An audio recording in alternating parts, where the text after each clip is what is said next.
एक देश एक चुनाव को लेकर अखिलेश यादव का मोदी सरकार को खुला चैलेंज कह दिया कुछ ऐसा कि ना तो बीजेपी रिजेक्ट कर सकती है और ना ही एक्सेप्ट कर सकती है। अखिलेश का ओपन चैलेंज बीजेपी के लिए बना गले की हड्डी। इधर सपा चीफ ने दी चुनौती तो उधर सत्ताधारियों की लगने लगी पनौती।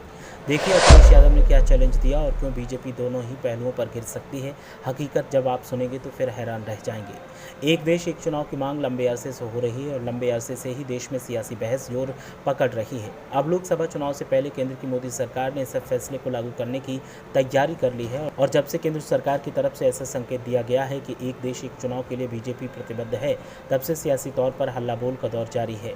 एक तरफ बीजेपी को लगता है कि अगर ऐसा किया गया तो उसका फायदा होगा और तर्क दिया जाता है कि आवाम को भी सहूलियत होगी, लेकिन दूसरी तरफ विरोधी दलों को लगता है कि विपक्ष को खत्म करने का काम बीजेपी कर रही है और इसीलिए ऐसे फैसले किए जा रहे हैं ताकि पूरे देश पर एक छत्र राज किया जा सके। ऐसी स्थितियों को देखते हुए विरोधी दलों की तरफ से हल्ला बोल जारी है और अब अखिलेश यादव ने ओपन चैलेंज देते हुए बीजेपी को ललकारा है।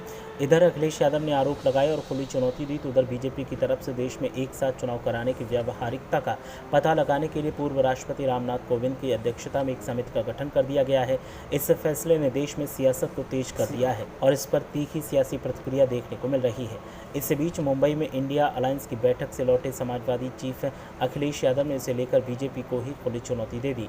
अखिलेश यादव ने शनिवार को इस मामले को लेकर एक ट्वीट किया और अखिलेश ने बीजेपी को सलाह दी कि हर काम से पहले प्रयोग करके देख लिया जाता है। अखिलेश ने एक देश एक चुनाव का प्रयोग सबसे पहले यूपी में करने की खुली चुनौती दी है। अब जाहिर तौर पर अखिलेश यादव एक देश एक चुनाव को लेकर तंज कसते नजर आ रहे हैं।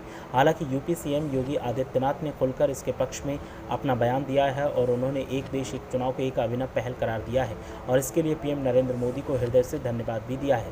इससे पहले कांग्रेस, जनता दल यूनाइटेड और इंडिया अलायंस की दूसरी सहयोगी पार्टियों ने भी एक देश एक चुनाव के पीछे छिपी राजनीति को लेकर केंद्र सरकार और बीजेपी की आलोचना की है। सीएम योगी ने भले ही इसे अभिनव पहल कहा हो, लेकिन ये मामला जरा पुराना है। मोदी सरकार से पहले वाजपेयी और आडवाणी के नेतृत्व में भी बीजेपी एक साथ चुनाव कराने के एजेंडे पर काम कर चुकी है।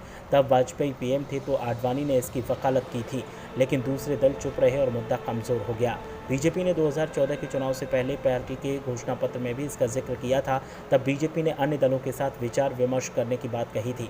पीएम मोदी ने सबसे पहले 2016 में दिवाली के दौरान इसकी सार्वजनिक वकालत की थी। हालांकि तब ये मामला आगे नहीं बढ़ा। अब जबकि इंडिया अलायंस तेजी से मोदी सरकार को घेर रहा है तो फिर एक बार एक देश एक चुनाव की चर्चा जोरों पर है। इस बीच सरकार ने 18 से 22 सितंबर के बीच संसद का विशेष सत्र बुलाने की घोषणा भी की है।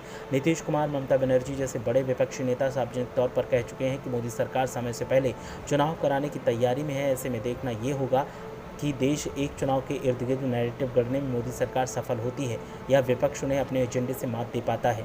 फिलहाल अखिलेश यादव ने साफ शब्दों में कहा है कि अगर सरकार का यही एजेंडा है तो फिर सरकार को इस एक्सपेरिमेंट को उत्तर प्रदेश से ही लागू करना चाहिए और उत्तर प्रदेश से पहले चुनाव करवा देने चाहिए। सरकार को पता चल जाएगा कि उनके फैसले में कितना दम है और आवाम क्या चाहती है। ब्यूरो रिपोर्ट, मीडिया हलचल।